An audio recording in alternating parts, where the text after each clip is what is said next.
Mahigit 5 oras na mula nung sila umalis. Ibang klase. Ano ba naman may-ari ng hotel ang mga yun?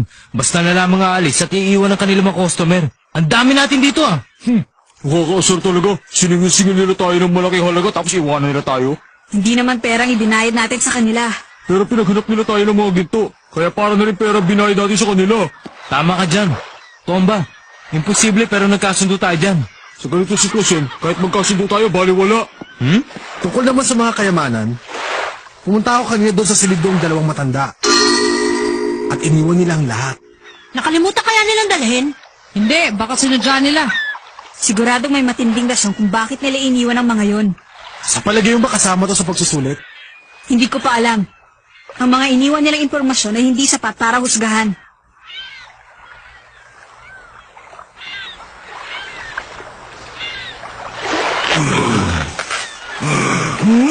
Kuya, sino na magluluto ng kakainin natin? Kung sino marunong magluto? Sa lahat ng tao dito, sino kaya marunong? Lagot! Sigurado mamamatay tayo sa gutom. Nasa gitna pa naman ng dagat ang islang to. Uminahon lang muna kayong lahat. Kung iniisip nyo ang pagkain, makakahuli tayo ng isda. Ang isipin natin kung anong dapat natin gawin ngayon. Halik kayo!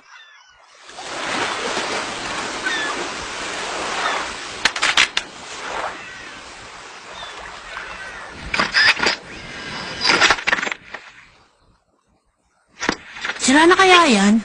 Hindi. Sa tingin ko hindi pa sira ang radyong ito. Hindi ko maintindihan kung bakit. Kanina pa ako pero hanggang ngayon wala pa rin ako nasasagap. Anong sabi mo? Ibig sabihin, Wala na tayong pag-asa makakontak. Isang bagay lang ang dapat natin gawing lahat. Kailangang umisip ng paraan para makaalis.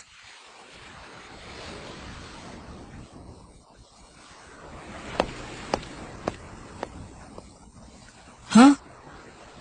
Kiluwa! Meron ka bang narinig na ingay? Ingay? Wala gon. Walang mangyayari sa atin dito. Ang mabuti pa siguro yung maghiwalay-hiwalay na tayo, tumanap ng paraan kung paano makakaalis. Sang-ayon ako sa sinabi mo. Pwede mo pa bang subukan gamitin yung radyo? Sige, akong bahala.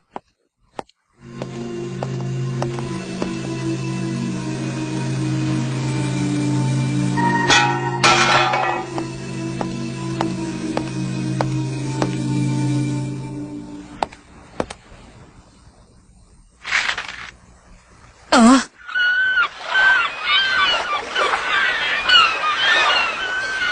ito ang mga nakita ko sa loob. Mga kompas? Oo, hindi lang yun. Meron silang numero kapera ng sa atin. At ito naman ang nakita ko sa aking paghahanap. May nakita ako doon sa opisina ng matanda. Heto, tignan nyo. Ano yan? Ito ang Warship Island kung saan tayo nandun. At ito ang daan papunta sa isla ng Zebiru. Iniwan talaga nilang bagay na yan para makita natin. Sigurado kung ito ang pagsusulit. Kailangan natin makapunta sa islang yan. Tama, gumawa tayo ng paraan para makarating sa islang yan. Buti na lang panatag ang tubig. Nasisiguro kong hindi madali yun. Ha? Malalaman natin ang daan gamit ang mapang ito at ang kumpas. Pero hindi natin alam kung gaano ito kalayo. Anong ibig mong sabihin? Masasabi kong panatag ang dagat at walang senyales ng bagyo. Pero hindi natin alam kung gaano kalayo ang Zebiru. Kaya hindi natin matatadya kung gaano karami ang dadalhin natin. Ganon din ang inumin. Alam na natin ang direksyon kung saan ang ating pupuntahan. Wala akong pakialam kung maubusin tayo ng tubig o pagkain. Kasama yun sa pagsusulit para maging hunter. Masyadong delikado ang iniisip mo. Saka nakalimutan mo na ba na ang pagsusulit na ito ay punong-puno ng patibong? Kahit isipin natin na parte ito ng pagsusulit, maaaring ang papel na ito ay isa ring panlinlang. Teka muna, masyado ka naman yata nagiging maduda, Kurapika. Sa palagay ko naman ay hindi sila nagsisinungaling tungkol sa isla ng Zebiru. Hindi ako nagdududa sa mga sinasabi ko sa inyo. Ang gusto ko lang sana ay maging maingat tayo. Para hindi tayo mapahamak, kailangan natin pag-aralan ng lahat ng ating gagawin hanggang gabi. Maghihintay tayo hanggang gabi. Nasisiraan ka na ba? Tama na. Gaya ng sinabi ni Kurapika, kailangan natin ng matinding pag-iingat. Malaking puntos kapag nalampasan natin ito. Kahit nakakaiba siya sa mga naunang pagsusulit na pinagdaanan nating lahat. Kaya kakailanganin namin ang iyong kooperasyon. Kalokohan. Nasisiguro ko sa inyo isa na itong pagsusulit. Maaaring mayroong limitasyon ng oras na ibibigay nila sa atin. Hindi ito ang tamang oras para magsalita ka ng mga bagay na nakakanerbiyos. Meron ka na bang karanasan tungkol dito? Tinignan ko ang tangke ng tubig. Tula lang natira para mainuming lahat. Ano? Kapag igaksaya pa tayo ng panahon, siguradong lahat tayo matutuyo. Makinig kayo sa akin. Ang bubunuin natin, ang islang ito ay 3 araw. Tapos na yung isa dahil sa paghanap ng kayamanan. Kaya may 2 pa. Sa madaling salita, ang layo ng Siburi sa islang ito ay halos 2 araw na paglalakbay. Ah, ganun pala. Kuya, mas marami pa pala problema kaysa pagluluto eh. Tara! Bangka! Teka! Okay, tara na sa Siburi. Sandali! Kapag nagkanya-kanya tayo, may mangyayaring masama. Mas delikado. Wala ka sa buhay mo, kalbo. Huwag mo na silang susulan. Baka problema pa tayo sa mga taong yon. Parte ng pagsusulit ang pagbabawas ng aplikante. Kahit anong mangyari, kaya kong tumagal. Kaya wala akong pakialam sa ibang tao. Sandali! Anong gagawin natin? Kurapika, alam mong naiintindihan ko ang sinabi mo. Pero palagay ko may puntos din si Greta. Ang sinabi ko lang ay kailangan natin maging maingat sa lahat ng ating gagawin. Oo, alam ko yun pero... O paano? Pupunta na rin ako sa isla. Paalam na. Sa tingin ko'y tama si Kurapika. Kaya lang hindi na siguro natin kinakailangan pa maghintay hanggang gabi. Ba't tayo hindi ulit maghiwa-hiwalay at humanap ng mga bagay na mas makakatulong sa atin sa islang ito? Mas maganda yan kaysa maghintay na lang tayo dito. Gon, balikan natin yung pinuntahan natin. Anong gagawin mo ngayon? Kakausapin ko na lang yung mga taong matigas sa ulo. Kung mas marami tayo, mas magiging madaling ating gagawin. Magkita-kita na lang tayo mamaya kapag meron na nangyayaring maganda. Sige! Wow! Ang ganda! Walang may tutulong sa atin ang bagay na yan. Dahil hindi naman tayo lalakad sa ilalim ng tubig para makarating doon. Tama ka, Kiluwa. Tumingin pa tayo sa iba. Oh,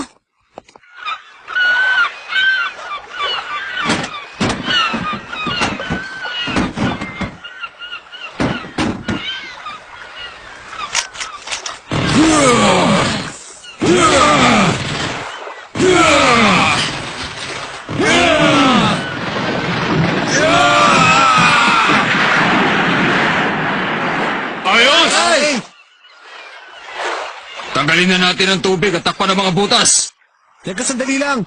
Kailangan nyo intindihin. Delikadong magmamadali kayong umalis sa lugar na ito. Kaya mag-usap muna tayo. Huwag ka na makialam. Diyan ka na! Hayaan mo na lang kami, Galgo. Ito yata maging boss ulit. kamusta na kayo dyan? Ganun pa rin. Wala na akong magagawa.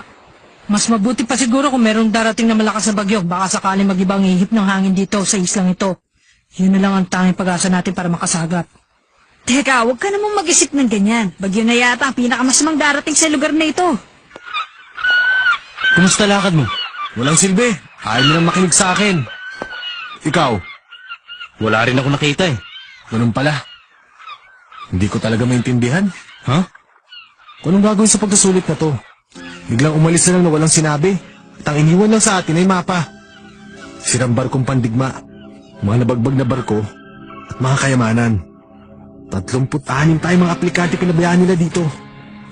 Ano naman kaya ang gusto nila masubukan sa atin ngayon? Teka muna, bakit nga ba maraming sirang barko dito? Nakakaramdam tuloy ako ng panganib kapag nakikita ko ang mga yan. Panganib? Ha? Narinig ko na naman ang ingay. Ano? Galing sa malayo. Kiluwa, hindi mo ba naririnig? Hindi. Wala talaga. Ang naririnig ko lang ay ang dagat. Pero sigurado, may naririnig ako.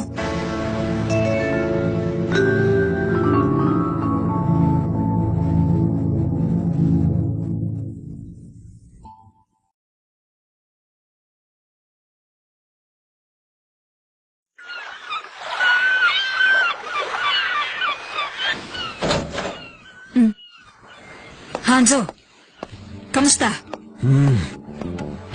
Ganon, naiintindihan ko. Mahigit 30 tayo nakapasa sa mga naunang pagsusulit. Nalampasan natin yun gamit ang kani-kanyang kakayahan. Kaya hindi nakakapagtakang walang makikinig sa'yo. Mahirap ang isipin, hindi natin sila mapipilit na makipagtulungan sa atin. Pero kung pag-iwan sa atin ng 2 matanda isang pagsusulit, isa itong malaking pagkakamali. Kakaibang nararamdaman ko. Hindi ko maintindihan.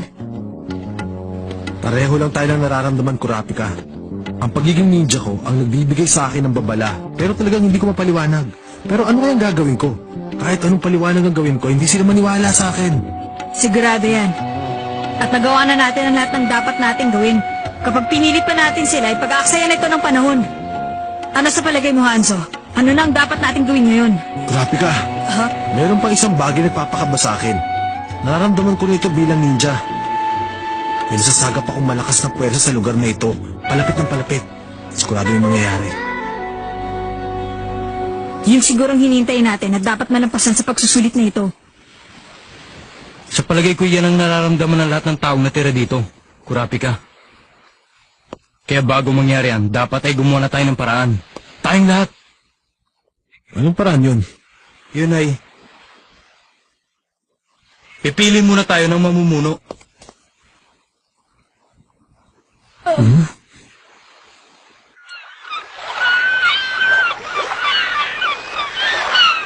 Meron ba sa inyo tumututol? Mabuti naman kung ganun. Simula sa oras ito, hanggang sa marating natin ang isla ng Zeburi, ang mamumuno ay si Hanzo at ang pangalawa naman si Kurapika. Paano, Hanzo? Ikaw nang bahala. Ayokong tratuin niyo akong boss, pero isang bagay lang sasabihin ko sa inyo. Isa akong ninja, at ang mga ninja ay mas magaling kung meron siyang kagrupo na makakatulong sa pakikipaglaban. Sa aming bansa, ang tawag namin doon ay wa. Hindi ko kayo pipilitin, pero kailangan ko ng kooperasyon. Sana'y magtugumpay tayong lahat, at walang mapahamak. Magaling siya magsalita. Pero sa aming bansa, ang ibig sabihin ng wa ay wala makain.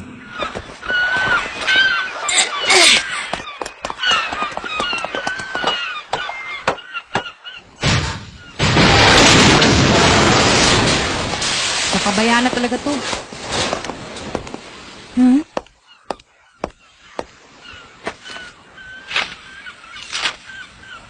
Kiluwa, tingnan mo to, oh.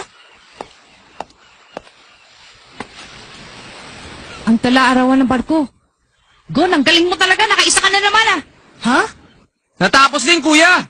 Oo! Ito na pinaka-importante sa atin! Mananalo na tayo nito.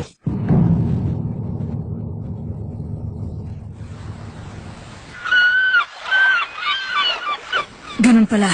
Ang barkong ito. Kami ang huling persang pinadala ng aming bansa para suportahan ng aming mga kasama. Ang sumulit nito ay ang kapitan ng barko. Teka muna, meron bang nakasulat dyan tungkol sa isla ng Zeburi? Nandito. Malapit lang. Makakarating tayo doon sa loob ng isang araw kahit sa maliit na bangka. Ayos! Maganda na tayo sa... Ito si Ponzu. Merong pagbabago sa radyo. May nasasagap na sa electromagnetic wave. Magiging magulo na ang ihip ng hangin.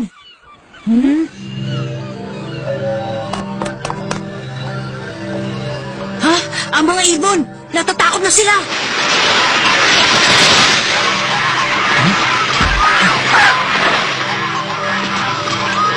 Yan ay...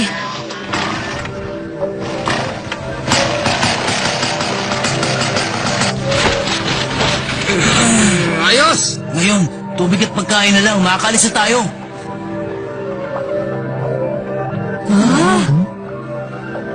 Ano yun?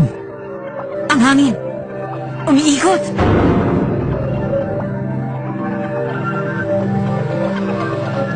Ito pala ang dahilan.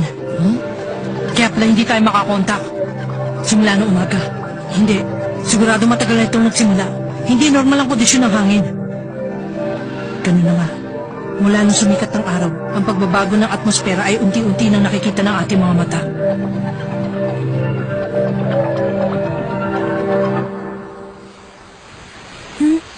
Naririnig ko na naman.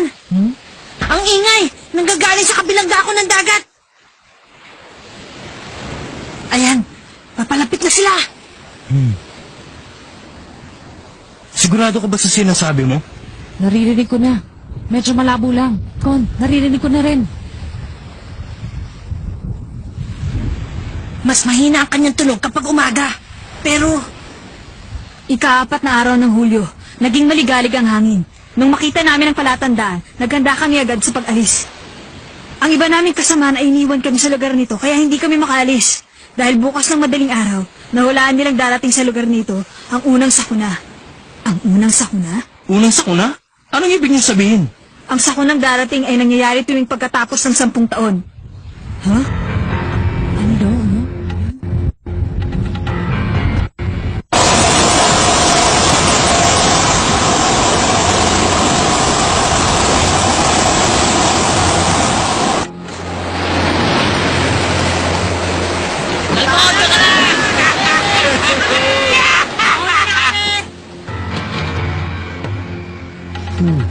Nabahin sana kayo ng mga bituin sa langit.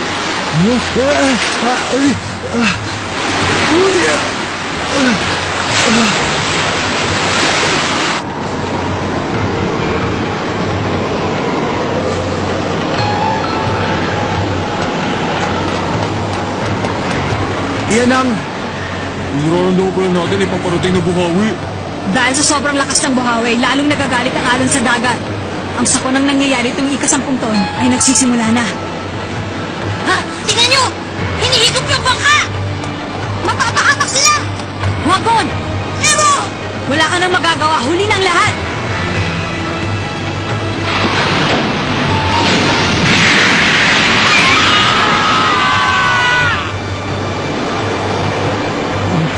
Kawawa naman sila. Kung hindi lang tumakbo si Kamuri, sigurado kasama nila ako. Greta!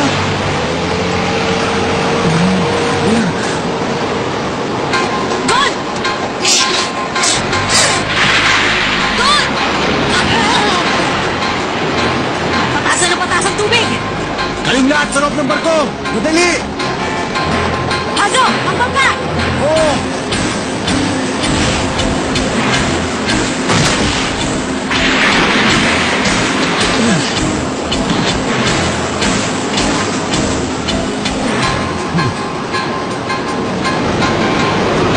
Kuya! Ano nangyayari? Nahihilo na ako!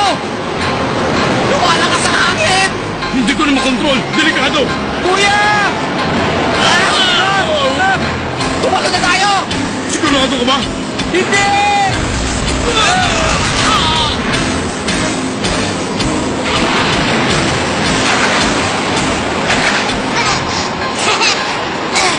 Iniligtas kita! Liligtas mo ako? Paano mo gagawin yun? Doon! Gamit ito!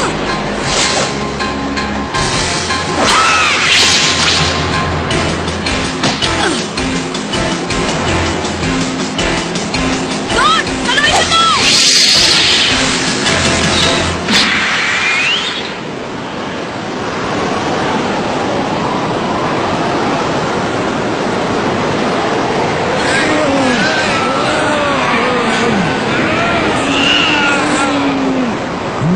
Lumabas na naman silang lahat. Wala man lang nakinig sa sinabi ko kahit isa sa kanila. Pero may naalala ako, Greta. Hindi ba sinabi mo sa akin na kahit ano pang mangyari, ay kaya mo tumagal sa pagsusunod na to?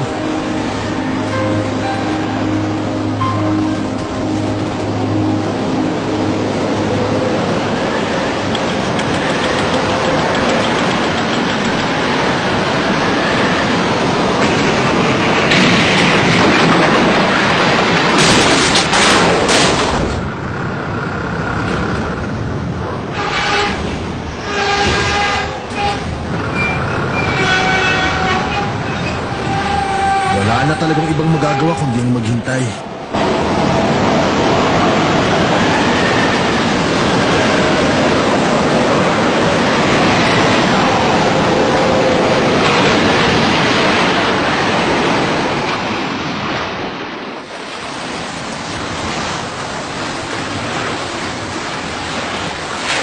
Tingnan nyo, mahina ng alon. Ay, natapos din. Hindi pa tayo sigurado. Paglipas ng isang araw, darating ang pangalawa. Ang susunod ay... Ibig mong sabihin, aabot dito ang tubig? Hindi. Paglipas ng 24 oras, maglalaho ang lahat sa ilalim ng dagat.